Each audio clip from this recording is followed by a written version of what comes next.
जय हिंद दोस्तों, RD success classes में आपका फिर से स्वागत है। इस वीडियो में हम लोग आर्टिकल से संबंधित 40 महत्वपूर्ण प्रश्नों को देखेंगे। वीडियो में अंतिम तक बने रहिएगा और अंत में कमेंट जरूर कीजिएगा कि 40 में से कितना आर्टिकल से संबंधित प्रश्नों में आपका कितना आया। चलिए चलते हैं आज के पहला प्रश्न की तरफ। आज का पहला प्रश्न है, भारत राज्यों का संघ है किस अनुच्छेद में है? तो इसका सही उत्तर है अनुच्छेद 1। ऑप्शन ए बिल्कुल सही जवाब है। आज का दूसरा प्रश्न है, नए राज्यों का प्रवेश किस अनुच्छेद में है? तो इसका सही उत्तर है अनुच्छेद 2 में है नए राज्यों का प्रवेश। ऑप्शन संख्या ए बिल्कुल सही जवाब है। आज का तीसरा प्रश्न है, नए राज्यों का निर्माण और वर्तमान राज्यों के क्षेत्र सीमाओं या नाम में परिवर्तन किस अनुच्छेद में है? तो इसका सही उत्तर है अनुच्छेद 3। ऑप्शन नंबर 3 बिल्कुल सही जवाब है। आज का चौथा प्रश्न है, संसद किस अनुच्छेद में है? तो संसद है अनुच्छेद 79 में। ऑप्शन ए बिल्कुल सही जवाब है। पांचवा प्रश्न है, राज्यसभा किस अनुच्छेद में है? राज्यसभा किस अनुच्छेद में है? तो इसका सही उत्तर है ऑप्शन सी अनुच्छेद 80। छठा प्रश्न है, लोकसभा किस अनुच्छेद में है? तो लोकसभा है अनुच्छेद 81 में। ऑप्शन डी बिल्कुल सही जवाब है। नेक्स्ट क्वेश्चन है, अनुसूचित जातियों का वर्णन संविधान के किस अनुच्छेद में है? तो इसका सही उत्तर है 341, अनुच्छेद 341। ऑप्शन बी बिल्कुल सही जवाब है। आज का अगला प्रश्न है, अनुसूचित जनजातियों का वर्णन संविधान के किस अनुच्छेद में है? तो इसका सही जवाब है अनुच्छेद 342। ऑप्शन सी बिल्कुल सही जवाब है। आज का अगला प्रश्न है, किस अनुच्छेद के तहत प्रावधान है कि एक मंत्री परिषद होगी, इसके शीर्ष पर प्रधानमंत्री रहेगा? तो इसका सही जवाब होगा अनुच्छेद 74। ऑप्शन सी बिल्कुल सही जवाब है। आज का 10वां प्रश्न है, किस अनुच्छेद के तहत संघ की कार्यपालिका शक्ति राष्ट्रपति में निहित होगी? तो इसका सही उत्तर है अनुच्छेद 53। ऑप्शन सी बिल्कुल सही जवाब है। आज का 11वां प्रश्न है, किस अनुच्छेद के तहत उपराष्ट्रपति राज्यसभा का पदेन अध्यक्ष होता है? तो इसका सही उत्तर है अनुच्छेद 64। ऑप्शन बी बिल्कुल करेक्ट होगा। 12वां प्रश्न, राष्ट्रपति द्वारा महान न्यायवादी की नियुक्ति किस अनुच्छेद के अंतर्गत होता है? तो इसका सही उत्तर है अनुच्छेद 76। ऑप्शन डी बिल्कुल सही है।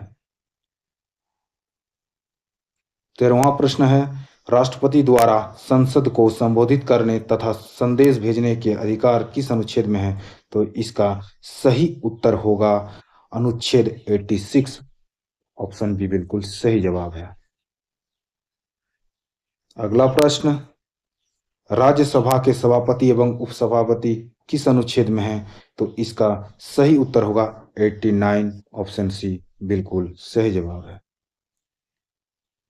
अगला प्रश्न, संयुक्त अधिवेशन किस अनुच्छेद में है? इसका सही उत्तर है अनुच्छेद 108। ऑप्शन डी करेक्ट होगा। आज का 16वां प्रश्न है, धन विधेयक किस अनुच्छेद में है? तो इसका सही उत्तर है धन विधेयक अनुच्छेद 110 में है। ऑप्शन ए बिल्कुल सही होगा। आज का 17वां प्रश्न है, किस अनुच्छेद के तहत संसद के दोनों सदनों द्वारा पारित विधेयक राष्ट्रपति के पास भेजा जाता है? तो इसका सही उत्तर है अनुच्छेद 111। ऑप्शन सी बिल्कुल सही होगा। आज का 18वां नंबर का प्रश्न है, वार्षिक वित्तीय विवरण या बजट किस अनुच्छेद में है? तो इसका सही उत्तर है अनुच्छेद 112। ऑप्शन ए बिल्कुल सही जवाब होगा। अगला प्रश्न है, अनुच्छेद 117 का संबंध किस विधेयक से है? अनुच्छेद 117 का संबंध किस विधेयक से है? इसका सही उत्तर होगा वित्त विधेयक। ऑप्शन सी बिल्कुल करेक्ट होगा। अगला प्रश्न, वित्त आयोग का गठन किस अनुच्छेद में है? इसका सही उत्तर होगा अनुच्छेद 280। ऑप्शन ए बिल्कुल सही। 21वां प्रश्न है, राज्यों के बीच विवाद जांच हेतु अंतर्राज्यीय परिषद का उल्लेख किस अनुच्छेद में है? इसका सही उत्तर होगा ऑप्शन डी अनुच्छेद 263 में। अगला प्रश्न, प्रश्न संख्या 22, राष्ट्रपति को अध्यादेश जारी करने का अधिकार किस अनुच्छेद में है? अध्यादेश जारी करने का अधिकार राष्ट्रपति को किस अनुच्छेद के तहत है? तो यह है ऑप्शन डी, अनुच्छेद 123। अगला प्रश्न 23 नंबर का प्रश्न, राज्यपाल को अध्यादेश जारी करने का अधिकार किस अनुच्छेद में है? राज्यपाल को अध्यादेश जारी करने का अधिकार किस अनुच्छेद में है? इसका सही उत्तर होगा ऑप्शन बी, अनुच्छेद 213। अगला प्रश्न 24 नंबर का प्रश्न, राष्ट्रपति को क्षमादान की शक्ति किस अनुच्छेद में है? तो राष्ट्रपति को क्षमादान की जो शक्ति प्रदान की गई है वह है अनुच्छेद 72 में, ऑप्शन डी बिल्कुल करेक्ट होगा। अगला प्रश्न 25 नंबर का प्रश्न, किस अनुच्छेद के अंतर्गत राज्यपाल को क्षमादान की शक्ति दिया गया है? तो इसका सही उत्तर होगा राज्यपाल को क्षमादान की शक्ति जो दिया गया है अनुच्छेद 161 के तहत, 161 के तहत। चलिए आज का अगला प्रश्न देख लें। अगला प्रश्न है, सर्वोच्च न्यायालय के गठन किस अनुच्छेद में है? सर्वोच्च न्यायालय का गठन किस अनुच्छेद में है? तो इसका सही उत्तर होगा अनुच्छेद 124, ऑप्शन डी बिल्कुल सही होगा। अगला प्रश्न 27 नंबर का प्रश्न, किस अनुच्छेद में कहा गया है कि सर्वोच्च न्यायालय एक अभिलेख न्यायालय है? बहुत इंपॉर्टेंट क्वेश्चन है ये। सर्वोच्च न्यायालय एक अभिलेख न्यायालय है।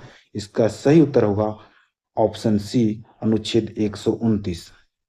आज का अगला प्रश्न है 28 नंबर का प्रश्न, प्रत्येक राज्यों के लिए उच्च न्यायालय की व्यवस्था किस अनुच्छेद में है? तो इसका सही उत्तर होगा ऑप्शन सी, अनुच्छेद 214।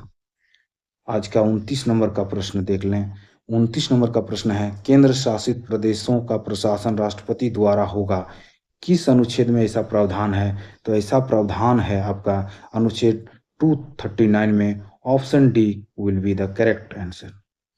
चलिए आज का अगला प्रश्न देख लें।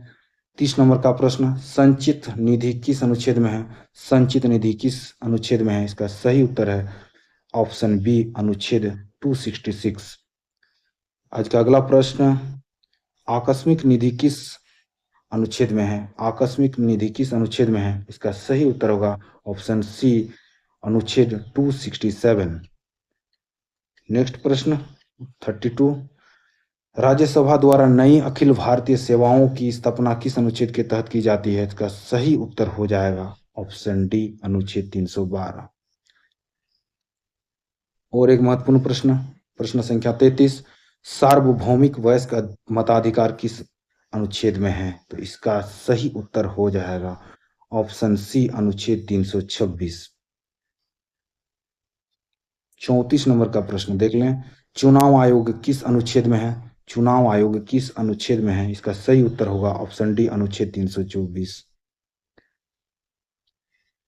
और प्रश्न संख्या 35, राष्ट्रीय अनुसूचित जाति आयोग का गठन किस अनुच्छेद के तहत हुआ है? तो राष्ट्रीय अनुसूचित जाति आयोग, ऑप्शन सी, अनुच्छेद 338 के तहत। आज का अगला प्रश्न है प्रश्न संख्या 36, राष्ट्रीय अनुसूचित जनजाति एसटी किस अनुच्छेद में है? तो इसका सही जवाब है 338 का क में, अनुच्छेद 338 का क में है इसका सही जवाब है। अगला प्रश्न देख लें। अगला प्रश्न है, राष्ट्रीय पिछड़ा वर्ग आयोग किस अनुच्छेद में है? तो इसका सही उत्तर हो जाएगा राष्ट्रीय पिछड़ा वर्ग आयोग अनुच्छेद 338 के ख में है, ऑप्शन ए बिल्कुल करेक्ट होगा। चलिए 38वां प्रश्न की ओर चलें।